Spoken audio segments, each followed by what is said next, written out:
Good evening and welcome to Hot Topics from the Soul. I am your host, Dr. Valerie Parker Hagan, and I have my co-host. Good evening, Dr. J.R. Thicklin, and so glad to be with you on this beautiful Tuesday afternoon.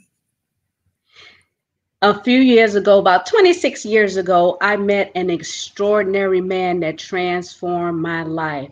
I went to hear him speak at an event in Miami, and what he said was, in order to be successful, you must be willing to do the things today others won't do in order to have the things tomorrow others won't have. When he spoke those words, it was electrifying through my body, my soul, and I got a new jump start on life. And it is because of him that I have been the success that I am today. And I'd like to introduce and bring before you Mr. Les Brown. Hello, how are you? I'm so excited. We've had an incredible journey. Yes, we have. I was just a little boy when we got started. I don't know about all that because I was the one that was the baby. You know, I don't understand how it is that we've been on this journey for 26 years and you're looking all fine and dapper. Your hair is growing. I'm losing mine. Well, your beard is filled in. Your eyebrows are straight. And here I am. Well, you know, the movie House Party, Kid and Play, I'm Kid.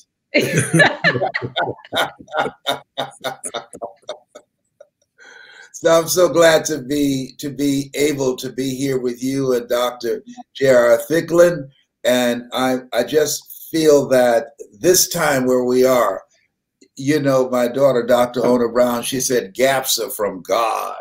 So this is the time where we have literally had the rug snatched out from under us. And we have a time to refuel, to recalibrate, and to rethink our lives. And it's been an exciting time. There's a quote that I love very much, that many times in life, when the very foundation of your life has been shaken, at the very core, we run to God, only to discover that it's God that's doing the shaking. Yes. We've had a lot of shakings on this road we've traveled. I remember like 26 years ago when I heard you in Miami, you were helping a friend of yours with a campaign. And my cousin Debbie said to me, I need you to meet this man, this motivational speaker, Les Brown. And I was like, Les Brown, who is that? You don't know who Les Brown is? I was like, no. She said he was married to Gladys Knight. I said, okay, let me see who this person was that was married to Gladys Knight. So that's how she got me to come. And the rest is history. I tell you, when I heard you speak, it was electrifying because I was in a place of my life where I just came out of a turbulent divorce. I had just got my apartment from being homeless. And here I was beginning again. So your message to me that day was so timely and relevant. But you know something about you, Valerie, you're driven. You are an unstoppable person. And there's an energy about you. I believe that they're winners, they're losers, and they're winners who've not discovered how to win. And with the right assistance, with the right support, with the right guidance, they'll be able to go to a place within themselves that they can't go by themselves and be able to accomplish things that they don't even realize. So it's been an honor. It's been really a two-way relationship. I've helped you and you've helped me. And one of the good things about you, you check me, you know, you're only 3 feet high, but you know, dynamite comes in small packages.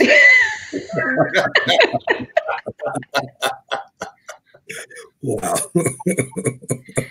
Tell those that are listening one of the most memorable moments that we've shared on this journey together. Oh my goodness. I know that. You know where I gotta go. It was the most embarrassing experience I've ever had as a speaker. I was upstairs and one of my speakers I'd been coaching was downstairs, and they kept calling me, please come down. She's about to speak. She's about to speak. And I could not find my belt. I'm looking all over the room. So I decided to catch her presentation. So I left my belt. I put my hand in my pocket to hold my pants up. And so I came in the back and I was seated and I was watching and just making some mental notes of how well her presentation was going. And then unexpected, they called me to come up and speak right after her. So I got up, had my hand in my pocket, and I started my presentation. And I said, you know, sometimes you got to pursue your dream like it's the last bus at night. And I took my hand out of my pocket and started walking across the room, and my pants fell down to my ankles. I was so mad at you. And everybody saw my little Mickey Mouse underwear. So I didn't know what. I remember that event. I looked out, I was shocked. And the audience, they were quiet at first, and then they bust out laughing. And so at that time, I was close to the table. I kneeled down and went close and crawled over to this table and continued my speech. Fortunately, after around 30 minutes, a guy comes over and gives me his belt. That was Dr. J. That was Dr. Thicklin. Dr. J that gave you the belt. Oh, man. Thank you. You lived up to your name. Les, you never stopped talking. You kept proceeding. I just kept talking. I just kept talking, and I was surprised. I'm here saying, I'm talking, and the audience was there listening and taking notes. And finally, the Lord touched you and came and gave me a belt. So I just put my belt on and then stand up, because I couldn't stand up and put my hands in my pocket to pull my pants up. Oh, my God. Thank you, man. Oh, my goodness. And I saw Valerie in the back, and she just walked out the room and just threw her hand up. I was so mad with you. I didn't know what to do, because it was my event. I have a foundation, The Soul of a Woman, and I had you as a speaker. And I'm like, well, one good thing I said to myself, but it wasn't one of our major clients, but it was still important to me that you were speaking and then you dropped your pants at my event. I made you pay dearly for that, Mr. Brown. I tell you, I never had that happen to me before. Oh my God. The money I was going to pay you, I did not pay you that day. I said you didn't deserve a salary. I travel with 7 belts. You know, 7 is my lucky number. I'm never without a belt now. When I first started working with you, I created the First Family of Motivation tour, and it consisted of Dr. Ona Brown and John Leslie Brown. Can you talk about one of the memorable moments for that? I was in Detroit, and so John Leslie and Ona, they were with me, and they always had these little notes that they carried with them.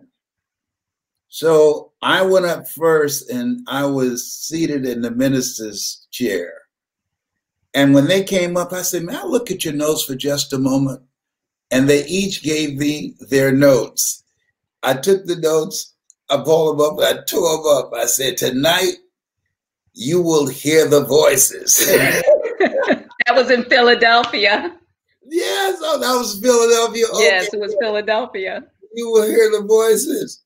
And they said, what did you do? I said, you don't need the notes. You will hear the voices. And Oda, she said, oh my God, John Leslie, he never gets nervous. I don't understand it.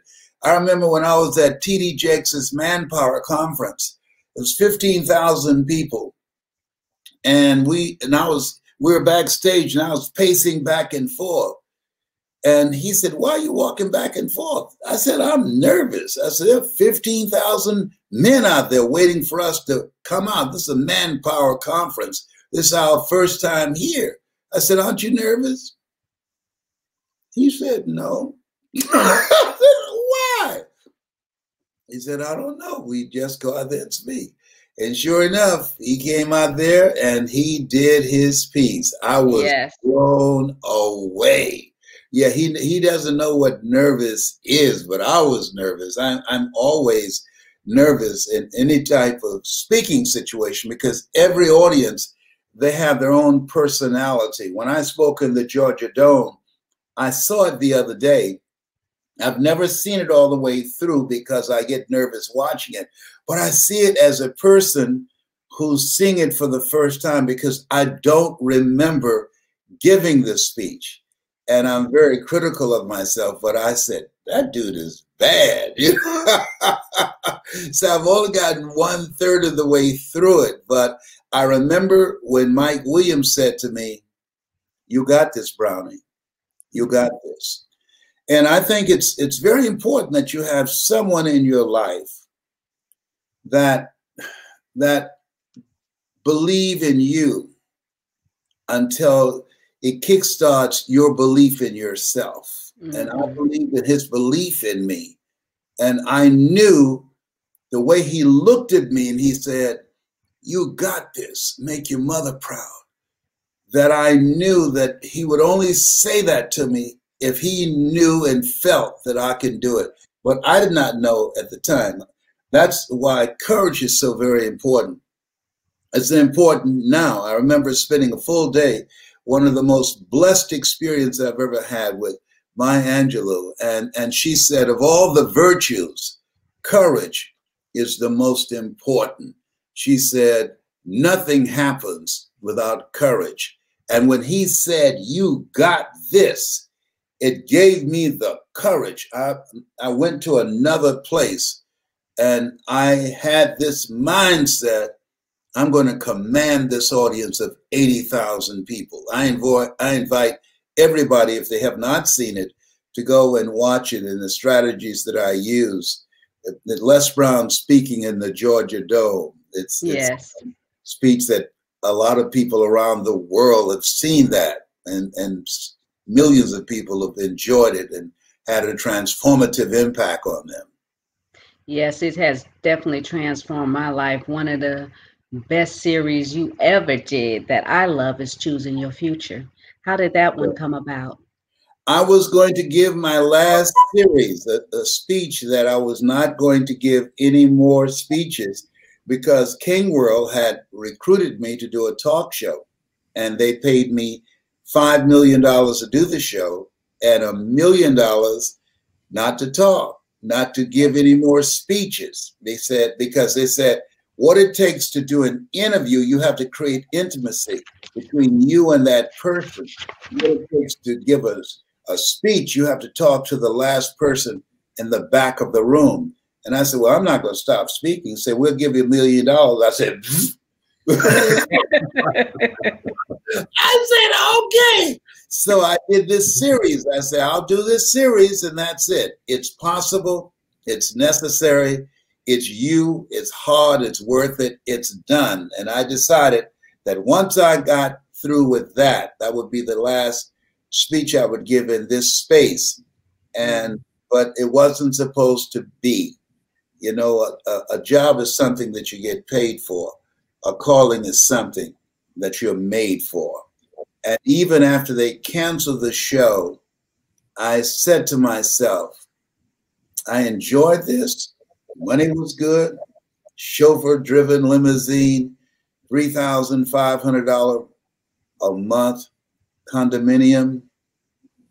But this is not my calling. And I would try and get another sponsor. I just went back to speaking, doing that, which I'm supposed to do. And thank God you did, because I have witnessed personally the thousands of lives that you've transformed over the years, and it has just been an incredible, amazing journey. I'm connected with some of the people that you've impacted, and they reach out to me and they're like how you've transformed their lives and their children's lives, and from generation to generation. And there's so much going on right now with this pandemic, and people are really struggling mentally to compose themselves, to hold on to that glimmer of hope, that there's limitations that the church has presented that they're not able to grasp onto because they want to know how to deal with real life. What would you say to them in that situation? Be of good courage. Because in fearful situations where your life is threatened, and we're in that kind of space now, I like something that Zig Ziglar said. He said, most people in a fearful situation, and used an acronym of fear. He said they forget everything and run.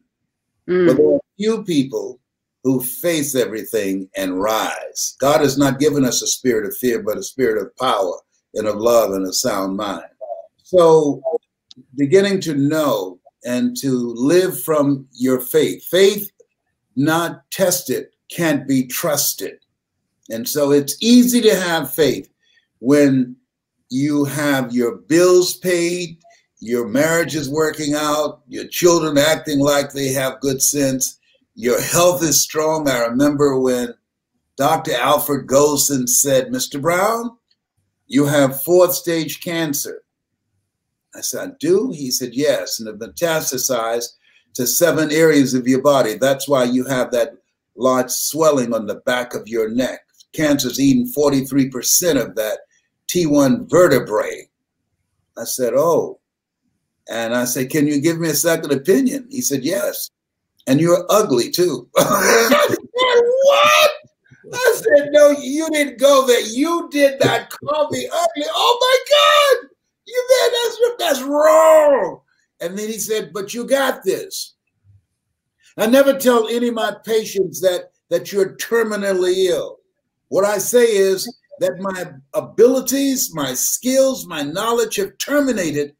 Now you and God will determine the prognosis. I just determined the diagnosis. And when I left this office, I left there not with a heart full of fear, because what your program do, and when you speak and when Dr. JR speak, what we do is distract, dispute, and inspire how people live their lives as a result of the story they believe about themselves. So he distracted me from the collective thinking, be ye not conformed to this world, be ye transformed by the renewing of your mind. Cancer is the most feared word in 7 different languages. So rather than leaving his office with a mind full of fear, I left with a mind full of optimism. People need faith. Yes. They need courage. They need optimism. And they need skills, because we're in a new place. We're in this place where Einstein said, the thinking that has brought me this far has created some problems that this thinking can't solve. When I got back from Dubai, right before the lockdown, and when I speak internationally, I get 6 figures. And the announcement about the coronavirus, it took the smile off my face. I tried to get you not to go.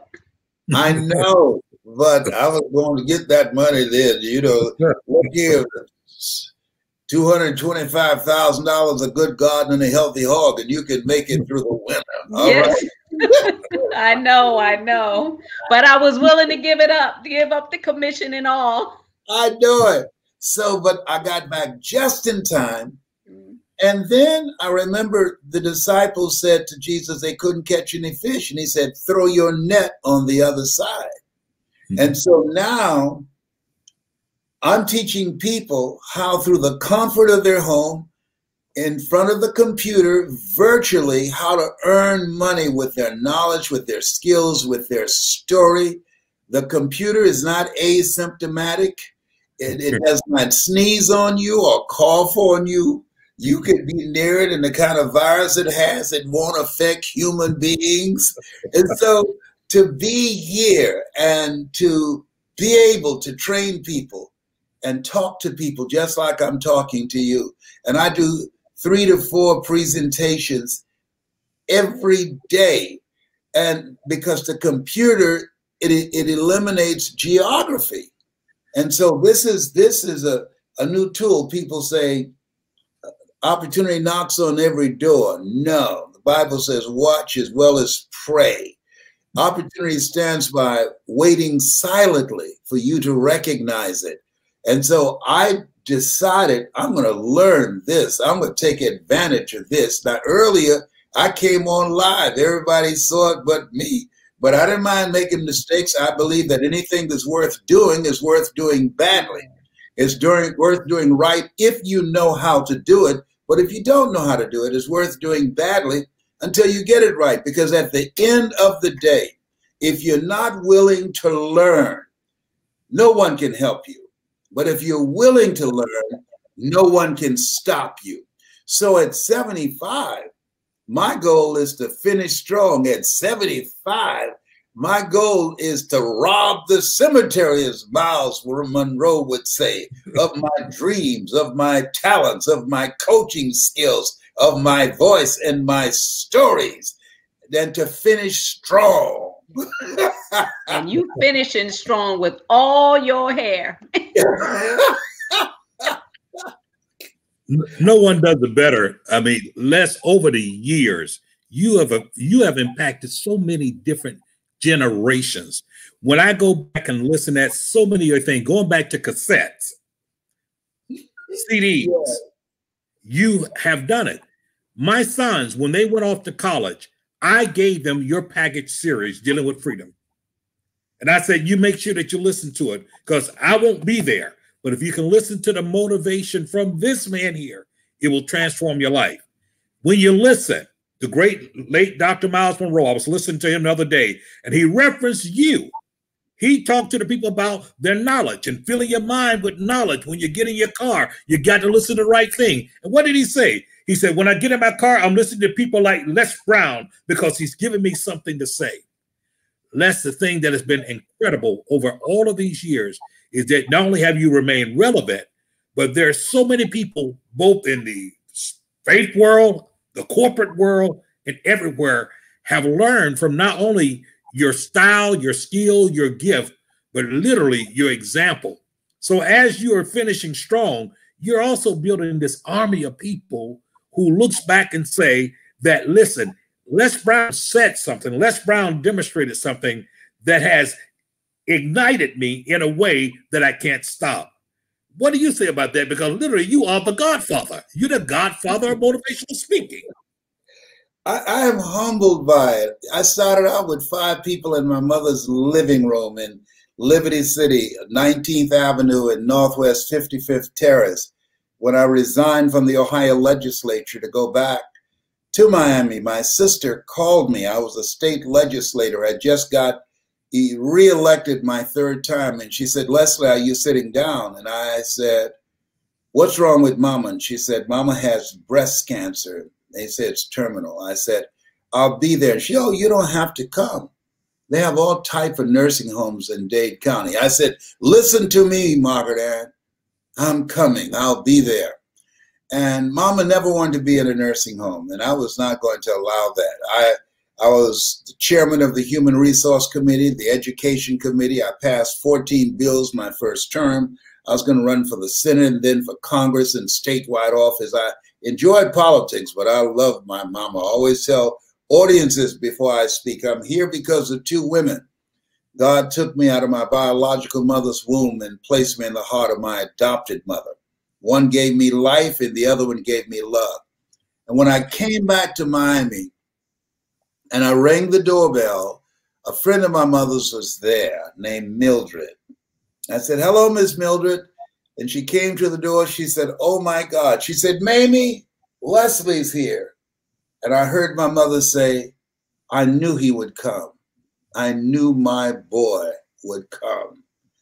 And I realized something, that just as where we are, God is in the midst of this. And what I mean by this, because of that experience, there are things that happen to us. But as we go forward into the future, we look back and we realize they happened for us. That's why it's courage, optimism, and skill. Because I had the courage to walk away from a promising political career. A job is something you get paid for. Calling is something you're made for. I had the courage to live my making. I had a spirit of optimism that some way, somehow, I'm going to find a way to take care of my mother, just like she did with me and my brothers and sisters. Single woman raising 7 children that she didn't give birth to. She always found a way. I remember a reporter asking her, how did you know that you can raise 7 children by yourself? And she said, I believe that the Lord will make a way somehow. And so that has been my belief in the things that I tackle. But the other thing is, I was willing to learn another skill. I'd never been involved in politics before. I learned that skill. All of us are born the same way, dumb, naked, and speechless. And then I went to a motivational event and I saw these guys speaking and I said, hey, I said, and the guy who opened for Zig Ziglar, he was boring. The room was quiet as a graveyard between funerals. And I said, man, that guy was boring. And I was seated next to his brother-in-law. I didn't even know it. And he said, you ought to be that boring and make the kind of money he made. And I said, how much did they pay him? He said, $5,000. I looked at my watch. He'd been speaking for 45 minutes. I said, I can do this. Yes. And I'd put it off for 14 years because I don't have a college education, no experience working in corporations. I was labeled educable mentally retarded in the 5th grade, put back from the 5th grade to the 4th grade, and failed again in the 8th grade at Booker T. Washington High School in Miami.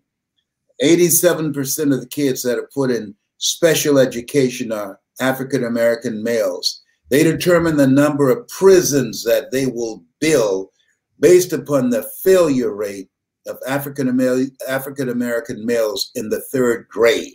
And I believe that if you can track failure, you can also track success. Yes. And so I was willing to learn. I invested in myself.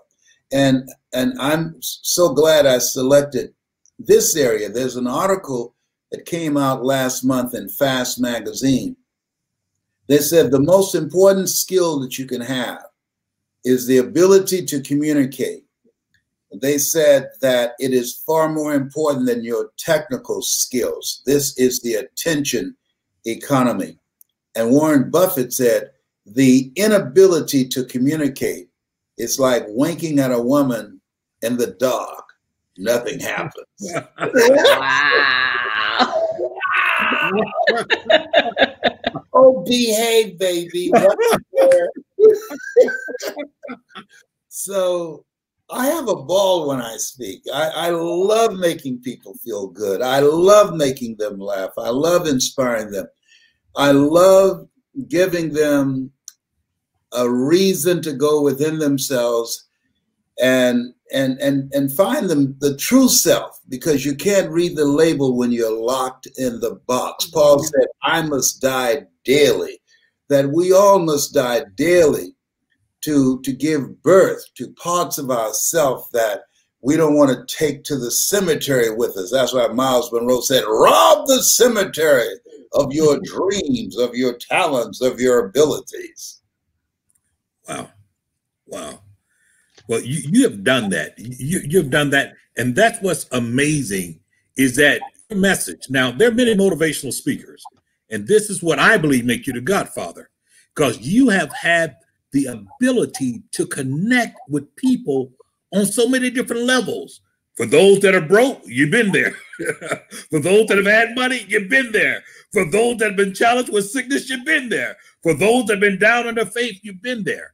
You have had the ability to communicate a message. And I have to say this, in a world that oftentimes preachers don't understand motivational speakers, you're probably the most if they, as they say in music, more preachers sample Les Brown. And what Les Brown has said than any other motivational speaker that I know of, because you're relative. You've said some things that are there. It's undeniable truth. And when we look at it, listen, we understand that either we embrace it and run with it, or we retire and say that I'm just not up for it. But we can't say that it's not true. You've been relevant. How do one continue to stay relevant over this span of time? Well, when I got into the speaking industry, I hired a mentor named Mike Williams to become my coach. And he said something. The speaking industry has been governed by the Dale Carnegie course. They teach people, tell them what you're going to tell them, and then tell them what you told them. My favorite book says, in all thy getting, get understanding. And he said, Brownie, never let what you want to say get in the way of what your audience want to hear. And so when I train speakers, I teach them how to use their story to strategically transform the audience individually and collectively. If information could change people, everybody would be skinny, rich, and happy. The difference between me and ministers, they preach the gospel about Jesus. I preach the gospel that Jesus preached. They sell the messenger. I sell his message. And so when you look at the church, there's more poverty in the church than any place else. And that always baffled me. Why is that? Because man's faith in God is measured by his belief in himself. When the disciples were amazed at the miracles that Jesus performed, he said, these things ye shall do. And greater things shall ye do. So we are here to do the greater work. We are here to live a life that will outlive us. And we're going to fix it. He's given us everything we need. We're made in the likeness and image of God and have been given authority and dominion over everything on the face of the earth. However, even though we are made in the likeness and image of God, and been given authority and dominion over everything on the face of the earth, we will never exercise authority and dominion over our lives until we exercise authority and dominion over what we are not. We are living a misplaced life. We live in a culture that has been designed to destroy ourselves, to diminish us, to marginalize our vision of ourselves. Dr. Carter G. Woodson, come forth, please. He said, if you can determine what a man shall think, you never have to concern yourself with what he will do. He said, if you can make a man feel inferior, you never have to compel him to seek an inferior status, for he will seek it himself. And if you can make a man feel justly an outcast, you never have to order him to go to the back door. He'll go without being told. And if there's no door, his very nature will demand one. So that's why it used to be a capital offense if we got caught trying to learn how to read, because we were in a culture that wanted to keep us ignorant of who we were. Because once you know who you are, that truth will set you free from living a small life, and you can't fit a big dream into a small mind. Help me, somebody. Chevrolet, Honda. Let the church say amen. All right, right, Reverend. You know, when we first connected, I was writing my book. It was called Love Shouldn't Hurt. But then after traveling with you, 7 years later, after we first connected, I released it, and it was entitled From the Soul of a Woman, Love Shouldn't Hurt. And from that book, I've sold over 10,000 hard copies, and it's about my journey with domestic violence. And one of the things you brought forth and said to me was that I had a voice and there were people going through the same thing I was going through, and they needed to know how to come out. And I could not wrap my head around it, because when you're in a domestic violence situation, it's embarrassing, it's painful, and the struggle is truly real. So there are people that are like me that feel that whatever path they're on right now, that their life will never rebound from it. They find themselves stuck in a place. So what would you say to them, being that you activated me 26 years ago? Well, let's go back. Let's use an example, because I want people to listen very closely. No tests, no testimony. I said earlier that faith not tested can't be trusted.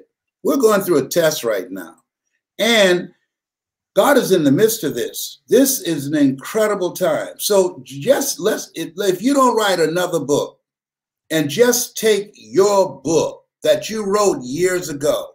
I had a revelation the other day. You know, I started the Greatness Center, and I walked away from it because of the fear of failure. I revisited that, and I gave my first message, my first sermon, this past Sunday morning. It was a spirit of fear of success. And I heard this voice saying, do it. And I'm saying, but Lord, my past, the person I've been for so many years, do it. Do it. The person who you once were, he no longer lives there. He's dead. You're condemning the wrong person. Do it. Look back, not with guilt and regret. Just look back and say, that's who you were. He's dead. Do it. Say yes. And I decided I'm starting with the Greatness Center again.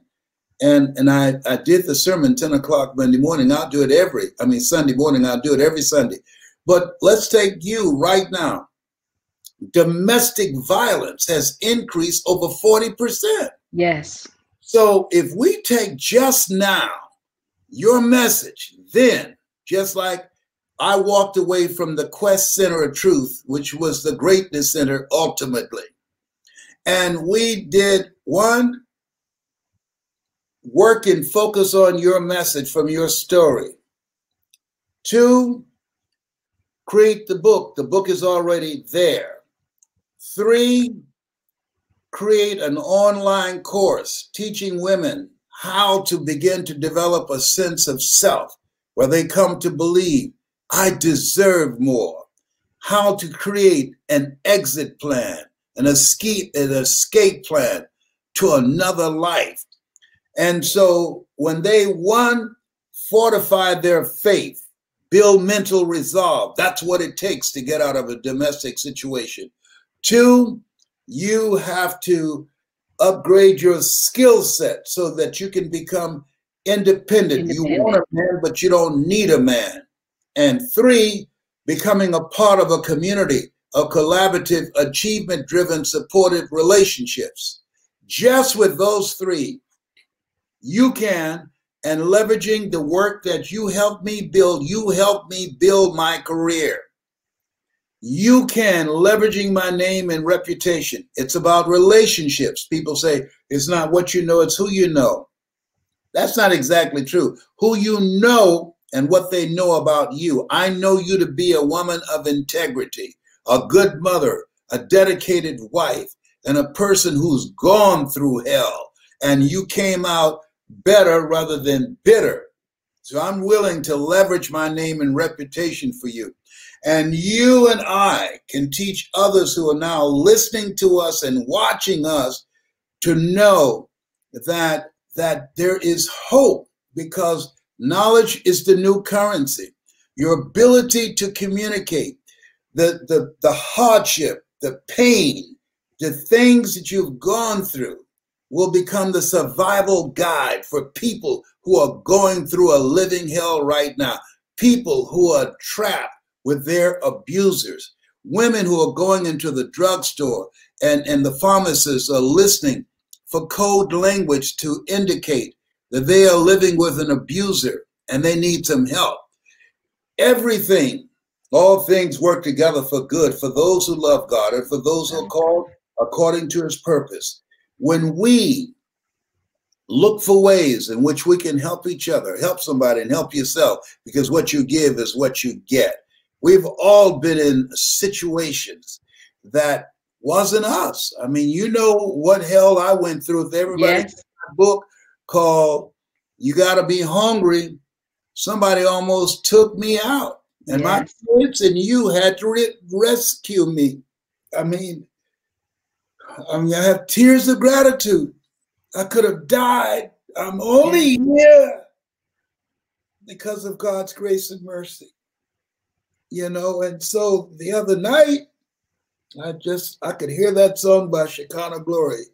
Yes, Lord. Yes, Lord. Yes, I was.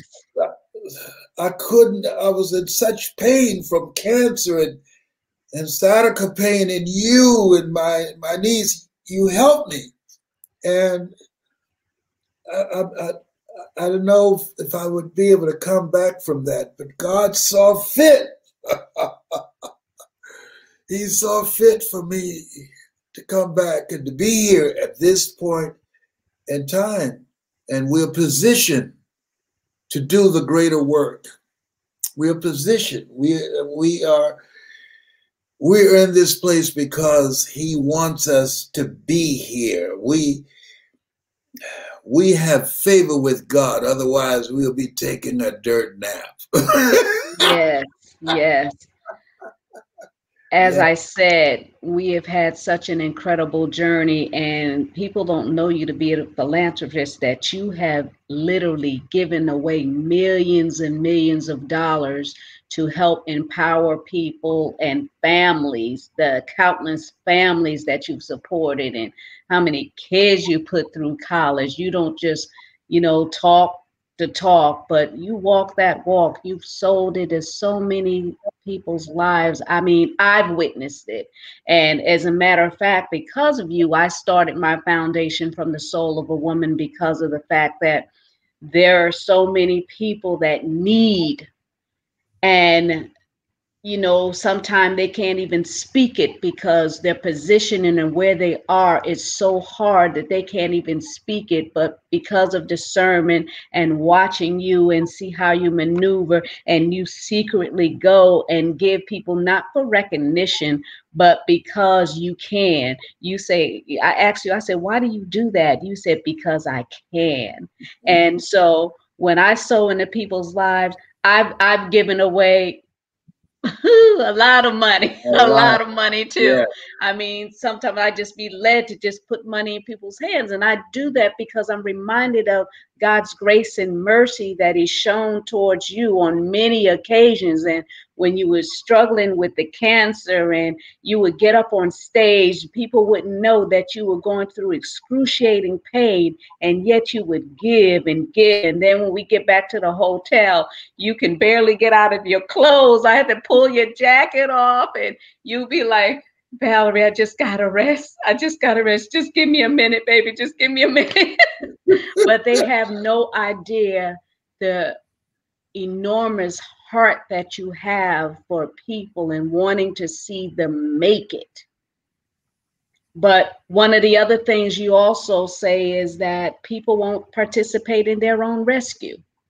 Yeah, a lot of people will not participate in their own rescue. And I just feel that when we look at where we are now and what people are challenged with, one of my favorite quotes is, when things go wrong, don't go with them. That it's easy to give up when you're facing adversity. It's easy to give up when you can't see the light at the end of the tunnel. And I say the reason that you can't see the light is because you are the light. Mm. And if you commit thy works unto the Lord, and thy thoughts should be established, in all thy ways acknowledge him, and he shall direct thy path. If you keep moving, nothing works until you work. if you keep moving. There are two types of people in this world, those who work and those who watch them. If you keep moving, things are going to get better. Yes. Things are going to turn out in your favor. I know that to be true. My children had to do an intervention for me. I want all of you to go to IamHungryLesBrown.com and order my new book. Yes. When you read it, you will be shocked. You say, oh my God, I had no idea he'd been through this. And that's why I'm so grateful. That's why this place where I am is to do the greater work.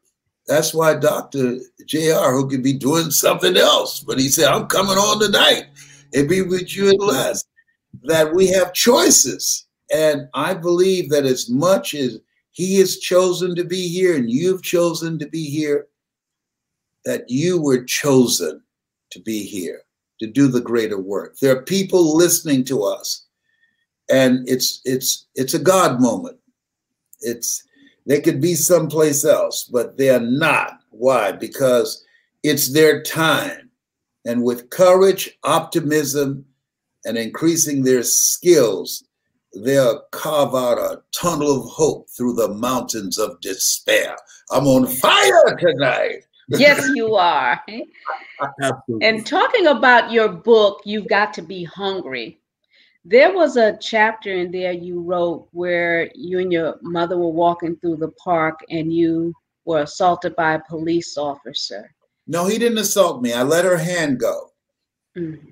Downtown Miami, about 90 degrees. I was around 5 years old.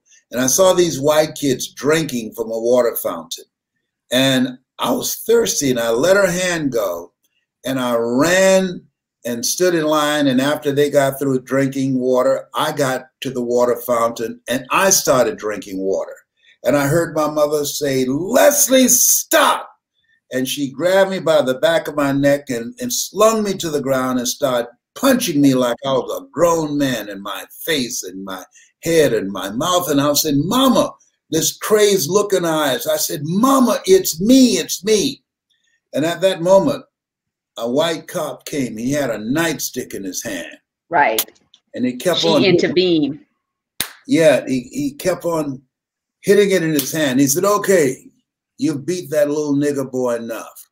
Now I won't have to beat him. Mm-hmm. And he walked away and he looked back. I was on the ground. My eye was closed. My mouth was bleeding. And he just laughed. That'll learn you. And Mama, she picked me up and she started crying. And she said, Leslie, I'm so sorry, baby. I'm so sorry. I didn't mean to beat you like that. I saw that white policeman's face get red.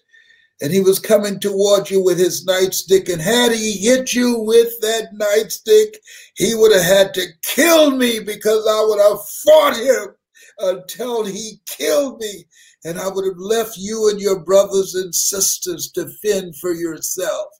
And I did that to distract him. Please forgive me. And I said, Mama, it didn't hurt that badly. But if you just kiss me right here, I'll feel better. During that time, you fell down. Mama would say, let me kiss this. Yes. You feel better? Yes, ma'am. What about you too? And what I realized at that time, I lived in two worlds. Yes. Between the ages of 0 and 5. According to Dr. Martin Seligman from the University of Minnesota, he said there's a voice that's formulated in our heart. That voice is yes or it's no. During 0 and 5, we know what's available to us and what's not available to us. And so this culture that we live in, it is designed to hold us down. It goes beyond systemic racism. The culture is designed to destroy your sense of self.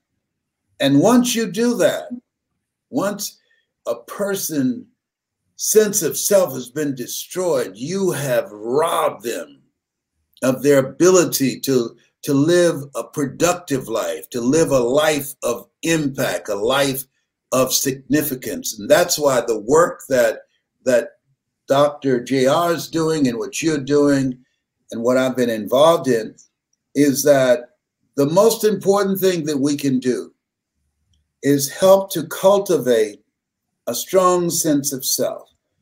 Mark Twain said that the two most important days in a man or woman's life, the day that they're born and the day that they realize why they were born. And so we have been sold a lie that we are inferior. And there is a report came out 3 weeks ago from the Federal Reserve. And the article said, stunningly, a white, and listen to this, stunningly, a white ex-felon high school dropout has more of a chance and creates 3 times more wealth than a Black student who graduates from college and has no criminal background. Stunningly. Wow. And thousands of debt to get a college education.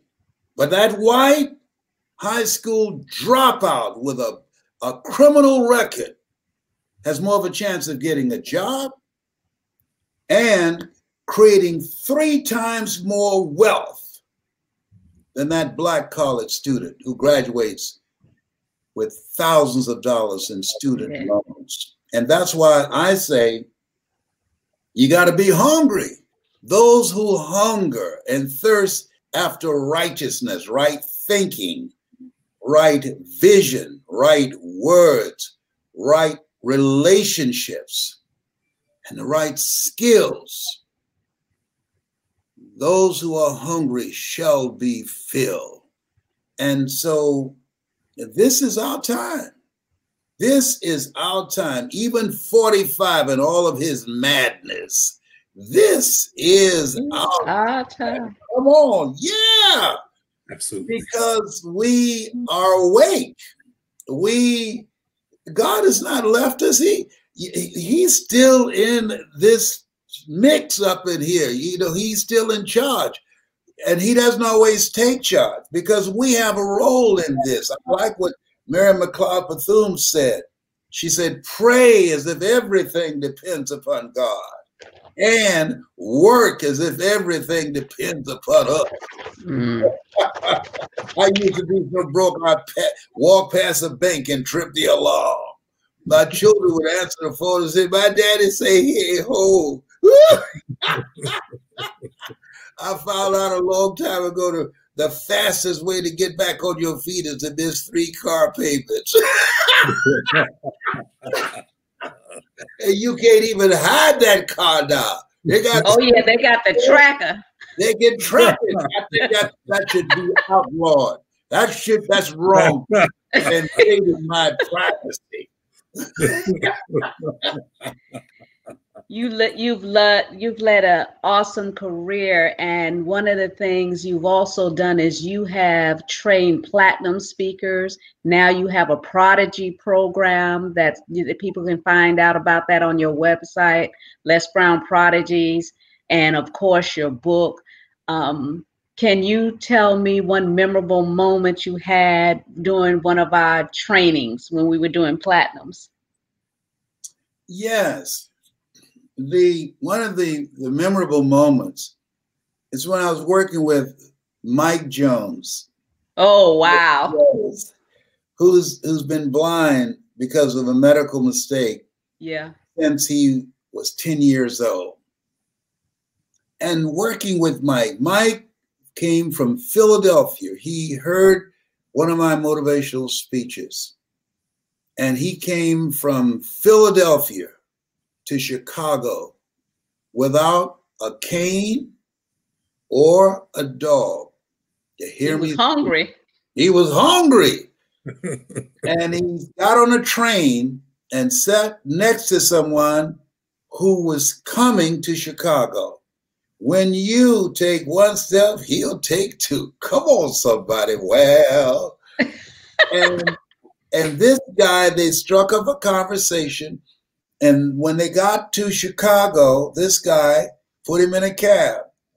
When he got to the Hyatt Hotel downtown and got out the car, and he said to whoever was in front of him, I'm here to see Les Brown. And all of the guys there knew me.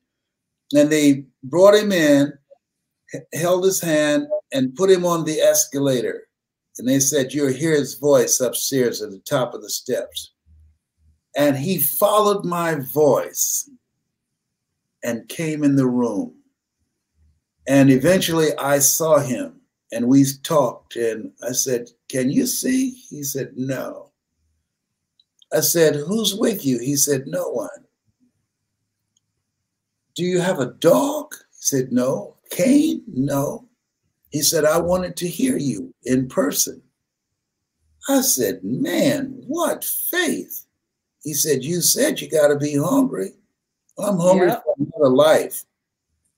I don't want to be outside of a Walgreens with a cup in my hand asking somebody to have mercy for me and give me some nickels or pennies. I want to change people's lives. I said, man, you have strengthened my faith. And he joined the class. And we had that relationship for over 20 years. Yeah. That has been inspirational. He did a seminar called How to Earn Over $200,000 a Year with Your Eyes Closed. Yep, I remember that. I remember when he came to that event. Yes. And I was like, he ain't blind. So I spent the rest of that day watching him to see if he's gonna walk into a wall. I know. Oh my God, Valerie. You ain't right. Oh my goodness. Oh my goodness. Yeah, man. You was like, yes, Valerie's blind. I said, no, I gotta see this because I just couldn't believe it. But he was hungry. He was hungry. There's no question. Yeah, he has been most encouraging to me. Yes. Yes. Well, we're about to wrap up, but I have enjoyed this hour with you, and I thank you so much for taking the time. And you even went on your website talking about, hello, I'm live. I think I might go on because now you got me so fired up I can't sleep. So for a while. I have a friend. No, you have to be up 8 o'clock in the morning for an event. So. Oh, that's right. Hey, Dr. JR. Thank you again for your belt, so I didn't have to stand up and pull my pants up from my ankles and allow people to see my Mickey Mouse underwear again. Thank you so much, my brother. I appreciate you. I owe you big time. I will give you a bean pie. So those of you that are watching, and if we ever get a chance to be in a live event, and you know when Mr. Brown is acting up, this is what I do to him. Yeah, I will punch you in your eye. When he's going over, I just do like this. Oh boy, who would have believed 26 years? Wow. Yeah, it has been an awesome journey, and I thank you for being who you are. And you've not changed in all the years I've known you. If anything, you've gotten better. So I do appreciate you and thank you. And I do want to know how you get that hair done, man. Yeah, I want to working on it. Thicklin, would you close us out with prayer, please, sir? Absolutely. Yes, and remember, he's doing his sermon on Sunday mornings at 10 o'clock on Les Brown's page. Okay. That's great. All right. Okay. Father God, we thank you for this night. We thank you for this hour of inspiration, this hour of power. We thank you for what you have shared with us, nuggets that will transform our lives. Now, God, I ask that you would go with us and let us that have heard, let us be transformed. Let us apply that which we heard. We lift up right now Les Brown and the powerful ministry that you've given him, that even as he go forth, that he will continue to touch lives and lives will continue to be transformed as a result of his obedience. I thank you today because of the fact that he has spread the gospel of hope, the gospel of transformation. Their lives will not be the same. Now bless our time together. Bless us as we go forth, and bless those that hear, for they shall be transformed and changed. We ask your blessing now, and we give you glory now in Jesus' name. Amen. Thank you, sir. Thank you very much. Amen. Absolutely. Thank you so much. Mm-hmm. Good night. God bless. See you at 8 o'clock. Thank you. Bye for now. Bye-bye. For now. Yes.